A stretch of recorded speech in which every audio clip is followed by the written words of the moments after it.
Boa noite, gente. Então, hoje a gente vai falar sobre o espaço rural brasileiro, tá? O espaço rural brasileiro, tá, ele é caracterizado por uma ampla gama de atividades econômicas, tá? A gente pode destacar o extrativismo, tá? Que é aquela atividade ligada diretamente à extração de algo da natureza. Nós temos três tipos de extrativismo: o vegetal, o mineral e o animal. Tá?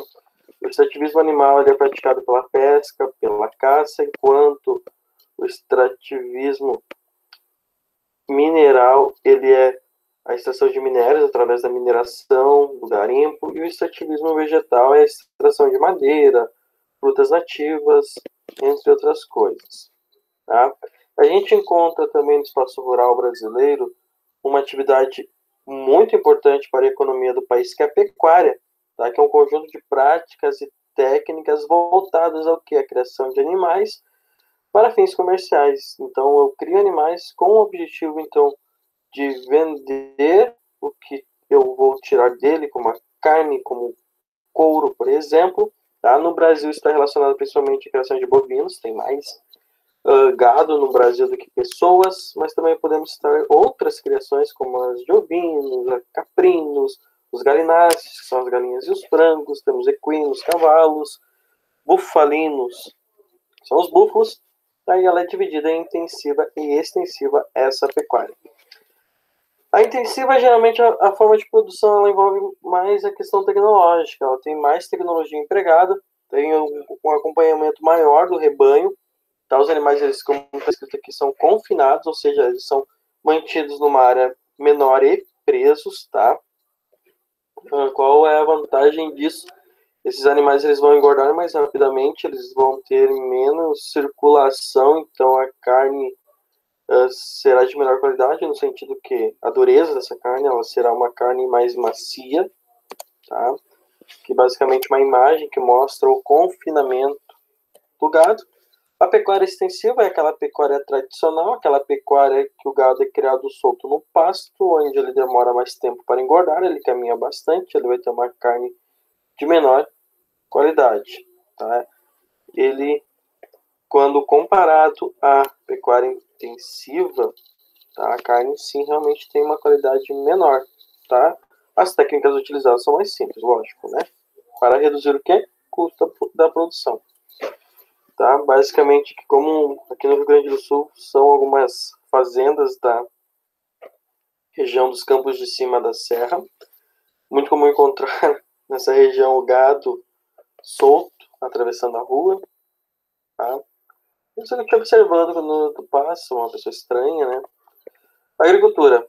Tá? O Brasil, historicamente, é um agroexportador, um dos maiores exportadores de alimentos do mundo. O Brasil é importantíssimo para a segurança do planeta. Tá? A natureza ajuda o nosso país, nós vamos ter um território que é muito amplo, tá? Áreas que são bastante povoadas, como é o caso do Centro-Sul, mas tem outras áreas que a densidade demográfica é bem pequena, como a região norte, como a região centro-oeste, o próprio sul do estado do Rio Grande do Sul, onde tem o Pampa ali, tá? A oferta de água é muito grande no Brasil, tá? Sem água tu não consegue praticar agricultura nem a pecuária, demanda muita água. A diversidade climática é excelente no Brasil, tá? A gente não tem extremos, assim como um clima de deserto, como um clima muito frio, onde eu vou ter a neve. Então, eu vou ter uma região que basicamente tem um equilíbrio hídrico considerável. O Brasil é um país onde chove bastante e faz calor. Eu vou ter diversos tipos de climas tropicais e vou ter o clima subtropical. Essa variedade climática vai me permitir produzir uma variedade enorme de alimentos, criar uma variedade enorme de animais. Além disso, o Brasil tem um relevo considerado plano, considerado antigo e considerado que baixa altitude também. Então, o relevo plano ele vai facilitar o uso de máquinas, tá?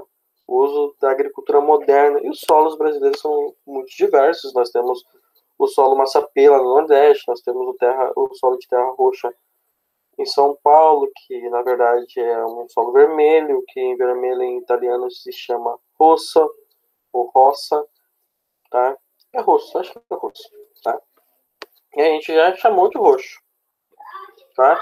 A agricultura familiar, tá? É praticada por pequenas famílias que vivem no campo, é uma agricultura onde a propriedade ela é menor, tá? Quando a gente compara com a agricultura moderna, empresarial.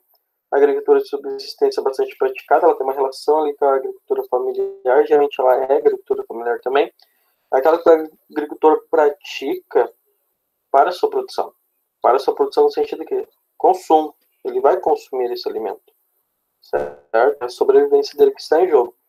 A agricultura comercial é aquela praticada pelo grande produtor rural em grandes propriedades com um número muito grande de hectares, tá? 1 hectare é 10 mil metros quadrados. O emprego da tecnologia, os alimentos são destinados geralmente para o mercado externo. Nós temos uma situação aqui no Brasil. A maior parte do alimento consumido de forma interna no Brasil é produzida pelo pequeno produtor. Tá? Olha a diferença.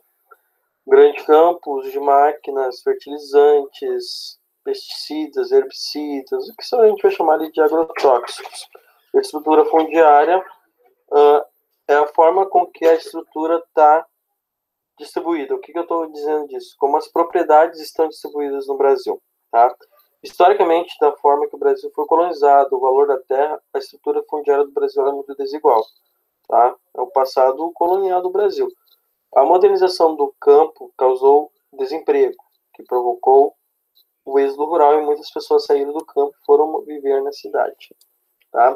A maior parte das terras estão nas mãos de poucas pessoas, enquanto um grande número de pessoas não tem acesso à terra. O Brasil tem mais propriedades pequenas, tá? Mas essas propriedades pequenas, quando a gente olha o espaço que elas ocupam, ela é bem menor que o espaço das grandes fazendas, tá? Aqui um esquema de estrutura fundiária para vocês. Latifúndios, tá? Grandes propriedades. Até antes de 1850 não tínhamos a lei de terras, a partir dali a gente começa a cobrar o valor, né? Tá? Nós também temos a questão da discussão sobre a quebra dos latifundiários e o início da reforma agrária. Tá? O que seria a reforma agrária, gente? Seria uma redistribuição de terras. Geralmente ela não anda muito no Brasil, porque se sabe que a bancada ruralista é muito forte no governo, não é de agora, 2020, né? Essa situação assim da reforma agrária, como é que ela seria praticada? Bom, eu tenho ali uma fazenda, essa fazenda ela não é usada, ela é improdutiva, é uma terra devoluta.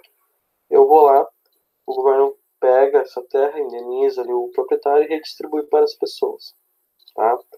Então tem movimentos como o MST que luta por isso, porque pelo fato da reforma agrária andar a passos lentos, eles protestam, invadem fazendas, muitas vezes invadem fazendas que são produtivas, outras vezes realmente eles estão lutando por uma causa justa. Então, assim como todo movimento, tem lá as pessoas que realmente precisam da terra e tem os aproveitadores. Tá? Classificação das propriedades. Minifúndio é uma agricultura tradicional, aquela barra familiar que tem menos de 100 hectares. Tá? Então, para te produzir muito alimento, tu precisa assim, de muito espaço. E quando tu não tem esse espaço, tu tem que se adaptar, fazer lá um rodízio de cultura, plantar uma época um alimento, na outra época um outro alimento. Isso também é para as grandes propriedades, né? Se não houver um rodízio de cultura, o solo não vai durar tanto tempo assim a sua fertilidade. Empresa rural é a agricultura moderna entre 100 e 999 hectares e o latifúndio, pouco explorado, tá? É uma especulação, geralmente o latifúndio ele é gigante, ele não é tão explorado, lógico, é mais de 1.000 hectares. Então, compare um latifúndio, ele pode caber no mínimo 10 minifúndios. Tá? Vamos lá falar de novo de reforma agrária. Seria a redistribuição das terras no Brasil. O órgão responsável é o INCRA, o Instituto Nacional da Colonização e Reforma Agrária. As terras que são usadas são as improdutivas. Atualmente a reforma anda a passos lentos. Movimentos sociais como a MST lutam pela agilidade. O agronegócio, tá, é uma cadeia de produção entre os setores primário, secundário e terciário. Então o agronegócio ele não eu vou vender o meu produto.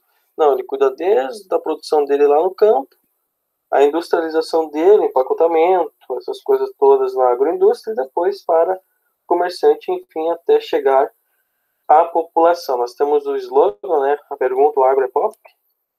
Será que ele é pop?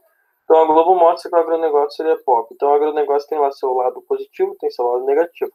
Dizer que o agronegócio não ajuda a economia do Brasil é incorreto. O agronegócio é muito importante para a economia do Brasil. O Brasil ele é um país agroexportador, ele precisa vender esse produto, ainda mais em épocas de dólar barato.